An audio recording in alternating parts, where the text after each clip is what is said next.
Phenomenology is when researchers attempt to gain insight into a universal feeling or experience, also known as a phenomenon. This is a qualitative research method.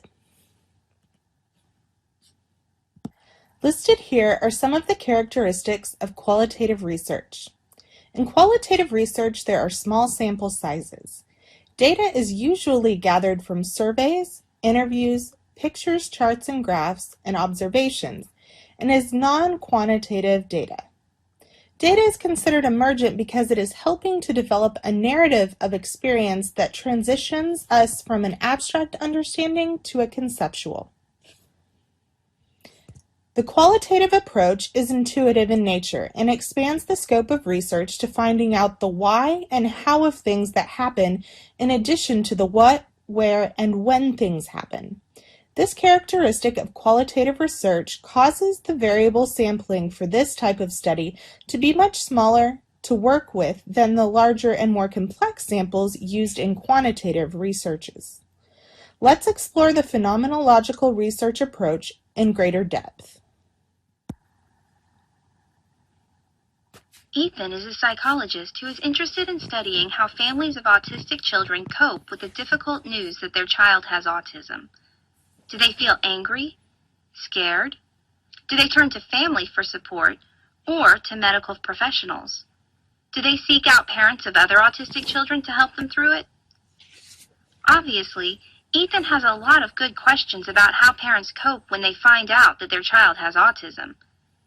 In order to answer those questions, he has to decide what research method he's going to use. There are a couple of different research methods. One common type of research is qualitative research, which looks in-depth at non-numerical data.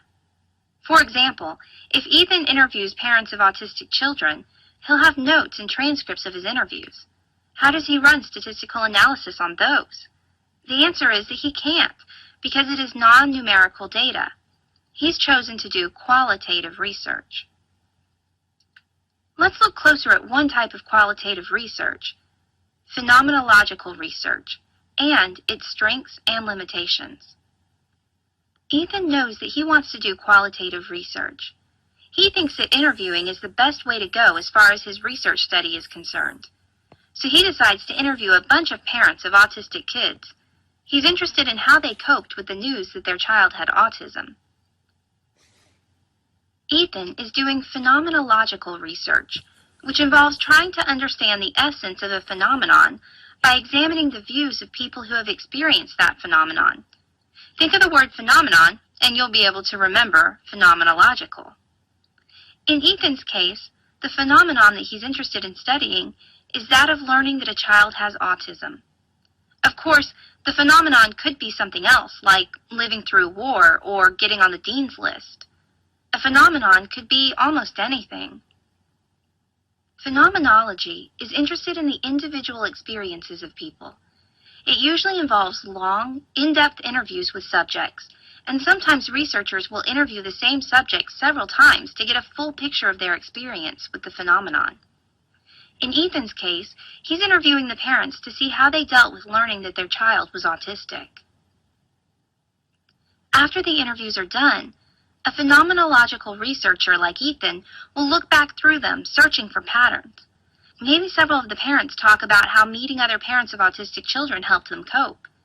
That's a pattern, and it can tell Ethan something about how parents deal. Essentially, phenomenological research is looking for the universal nature of an experience. There are several strengths of phenomenological research. For one thing, it provides a very rich and detailed description of the human experience. By examining the interviews he held with the parents, Ethan is able to get a very good look at what it's like to deal with the news that your child is autistic. He wouldn't get as detailed a view if he just handed out a quick survey and asked parents to check off what they did to cope. Another strength of phenomenology is that the results emerge from the data instead of being imposed by a structured statistical analysis. For example, if Ethan gave out a survey to see what types of things parents did to cope, he could get a tally and run statistics to see which approaches were most common and which approaches parents liked the best. But that's still a relatively limited view. After all, Ethan is only getting the results that he can figure out based on statistical analysis.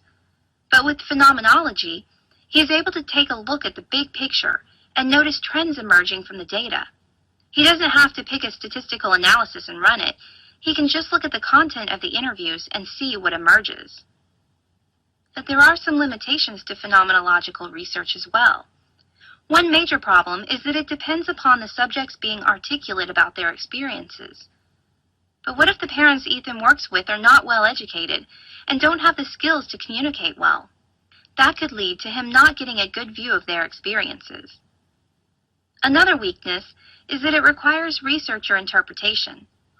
For example, what if Ethan is reading the transcript from one of his interviews and he sees that one of the parents describes how her heart stopped and her hands began to shake when she heard the news that her son was autistic? What does that mean exactly? Did she feel scared? Sad? Angry? Ethan has to interpret what she said, which could lead to mistakes or false conclusions. Qualitative research involves examining non-numerical data in depth. One type of qualitative research is phenomenological research, which involves trying to understand the universal experience of a phenomenon through interviews with subjects. There are many strengths to phenomenology, including that it offers a rich and detailed view of the human experience, and that the results emerge from the data. However, there are limitations as well, including the fact that it depends upon the subject's articulateness and that it requires researcher interpretation. Essence and phenomenology. The essence of a phenomenon is the universal commonality or feeling in the experience. An example of this would be people who've just been in a wreck, who would probably be feeling poor. Some might feel poor because they are physically hurt, others might be thinking of the damage to their vehicle, and still others might have been late to where they were trying to travel. While all people are feeling poorly for different reasons, in essence, they are all experiencing some form of stress. Phenomenology seeks to understand essence and enable us to explore solutions. The underlying idea of essence is that uniform reasons help to support why we act in certain ways in response to certain phenomenon. These patterns are what researchers are seeking to find to better understand and explain a phenomenon or event. Phenomenological research goes through 4 typical steps: bracketing, intuiting, analyzing, and describing.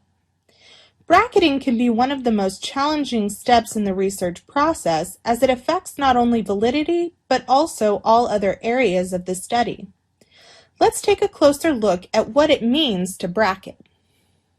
Today we're going to journey through bracketing. On our journey we're going to cover what is reflexivity, what is bracketing, and how to bracket. In qualitative research, reflexivity is an ability to evaluate oneself. Reflexivity is important for reflecting on one's own biases and preconceptions so that the researcher doesn't end up twisting around research data and making biased interpretations about that data. So what is bracketing? Okay, well, reflexivity is an ability to evaluate oneself. Bracketing is the actual process of setting aside one's own experiences, biases, preconceived notions about the research topic. Being reflexive and conducting bracketing is vital in qualitative research because we want to understand the views of the participants instead of manipulating their views and making their views fit into our own views. Also, bracketing is not just the researcher setting aside biases and experiences, it's also setting aside previous research findings, theories, and personal knowledge about the research topic at hand. It's important to bracket previous knowledge because even though knowledge isn't necessarily a bias, it can still influence how the researcher looks at their data, thus potentially twisting that data into what previous research studies have found. But maybe what you found is different from what they found. Okay, so here's how to bracket. Typically, bracketing, which is also known as an epic, is done in 3 ways, usually. The first is dialogue, and it takes place before the research project even begins. This is when you sit down with your fellow researchers before you start your project, and you have discussions with them about personal biases, your experiences, past knowledge about the research topic, and so on. And then you write all of these things down. When the biases and on, all these things are written down, this is called, when this researchers say that these things have been bracketed. The next step is to either take memos or have a bracketing journal during data collection, analysis, and when you're writing up the final research report. These memos or journal entries are when researchers sense a bias or preconceived notion arise in their mind during whatever step they are in the research process, and they take a note of it. This helps the researcher to be sure that they're keeping their biases and preconceived notion, knowledge, and all that, keeping all that in check and having it on record to reflect on as the project continues. Finally, the researcher writes down their biases, past experience, knowledge, and all that stuff in the final research report itself. This allows the audience, the readers, to be aware of the researcher's biases and keep that in mind as they are reading the results and interpretations of the data. In conclusion, reflexivity is an ability to evaluate oneself, which is important so that the researcher doesn't let their own views and biases unnaturally influence research data. Bracketing is the process of setting aside one's views and biases about the research topic. And bracketing is usually done in 3 ways: dialogue with fellow researchers, making memos or having a bracketing journal during the entire research process, and writing about the bracketing process and what was bracketed in the final research report. Thanks for a great journey, and I'll see you in class. Let's take a little bit of a closer look at the phenomenological process in general. Phenomenological questioning begins with a topic. Once a topic is established, a researcher will need to begin by undergoing reflexivity by bracketing or analyzing their own bias. Once bias is accounted for, a researcher must begin to gather data to determine the essence of the phenomenon they are studying. Through interview research, surveys, and nonverbal representations such as pictures and charts, a researcher will begin to analyze data to seek out common threads. Once analyzed, the researcher will seek to describe the phenomenon in a conceptual way. This will help inform future research.